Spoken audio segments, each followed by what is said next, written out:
Welcome to the Sep House. It's UPenn's premier entrepreneurship frat. Also the house of my acapella big, the one and only Junan. Today, we'll be joining forces, exploring what this messy place has to offer to create one of the simplest yet fanciest desserts out there. This is baking molten lava cake in a frat house.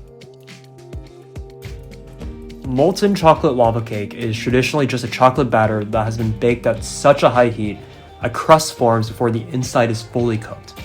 Since I'm not like other girls though, we'll instead be filling the interior with the frozen ganache, a mixture of heavy cream and chocolate so that the inside isn't just raw cake batter. To begin making the ganache, simply start by melting bittersweet chocolate over a steaming pot. If we were to melt the chocolate over an open flame, we would risk burning the chocolate, giving our cake a bitter taste. So instead, just let the steam do the work. Once the chocolate is fully melted, slowly pour in heavy cream while stirring vigorously.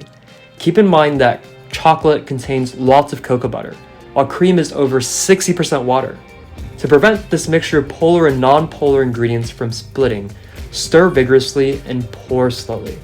It's important that you also don't use a whisk, by the way, since we don't want to incorporate air. We just sort of want to create an emulsion of oil and water. Once done, throw your ganache into the freezer, or outside if it's cold. I don't know, it seems as though we're having trouble fitting this in the freezer or something. We'll take it out later after finishing the batter. Now it's time to build the actual cake. To make a rich and smooth batter, we'll be using real chocolate versus cacao powder. Also, add some butter to not just dilute the chocolate, but to create a more moist cake as well. While the chocolate's melting, it's time to whip in some structure. Take a warm-up if you need, but I highly don't recommend it. Just crack 2 eggs and 2 yolks. The extra yolks will not just make a silkier batter, but they'll also help mix the chocolate with the whites. Oh shit, I'm stupid. I just realized. I totally forgot. And yes, don't forget a bowl to collect the whites while you crack your yolks. I've been making too many meringues lately, so I really wasn't properly thinking. But anyways, just add half a cup of sugar, because we're going to start whisking. Grab your hand mixer and whisk on high speed until the mixture becomes light and frothy. Trust me, you don't want to do this step by hand. Slowly drizzle in the chocolate while whisking vigorously. Whisking will cause our starch polymers to entangle and form a network with a more viscous batter. It also creates a better emulsion with our fat and water. By drizzling the chocolate in slowly, we temper the eggs, allowing them to slowly adjust to this new temperature. This prevents denaturing of the proteins and also prevents the eggs from scrambling. Of course, eggs by themselves have little structure and would likely cause the cake to collapse on itself if nothing else is included.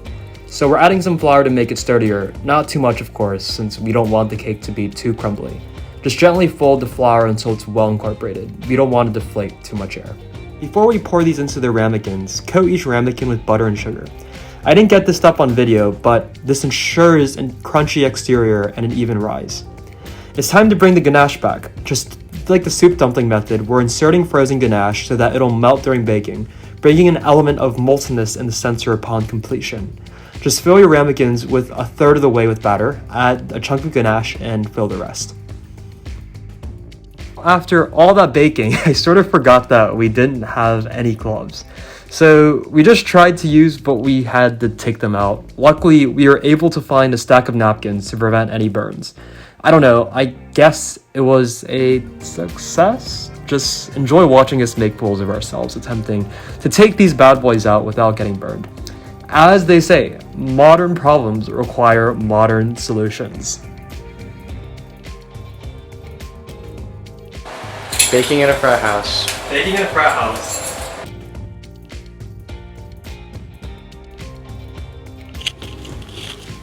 I'm eating berries though. That's fine. Cut the cakes out, because it's now time for plating. Gently cover the ramekin with the plate and flip it upside down to let it fall out. Just let gravity do the work. To begin plating, gently dab some whipped cream with a generous amount of fruit. We're using raspberries and blueberries, but you could really use whatever berries you want. After, dust the top of the cake with some powdered sugar and the side with some cacao powder to have a wonderful finish. I have nothing else to say, so I'll just let you watch me finish plating.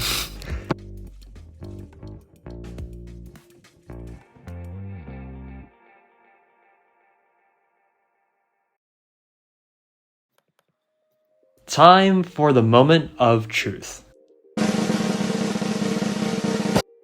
And it's molten, baby!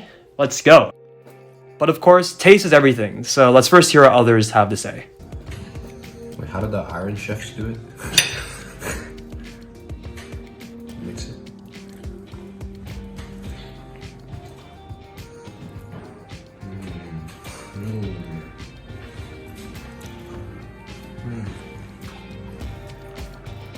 It was good. Wow.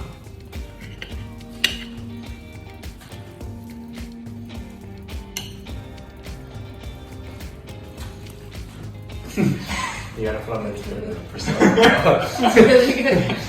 Right? I'm excited. All right, the creator is now eating.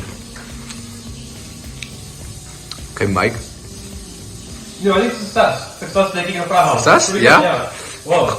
Adding in the frat house? Yeah. I heard June did all the baking. June did do all the baking. Yeah. This man is goated here. I did not do any of the baking.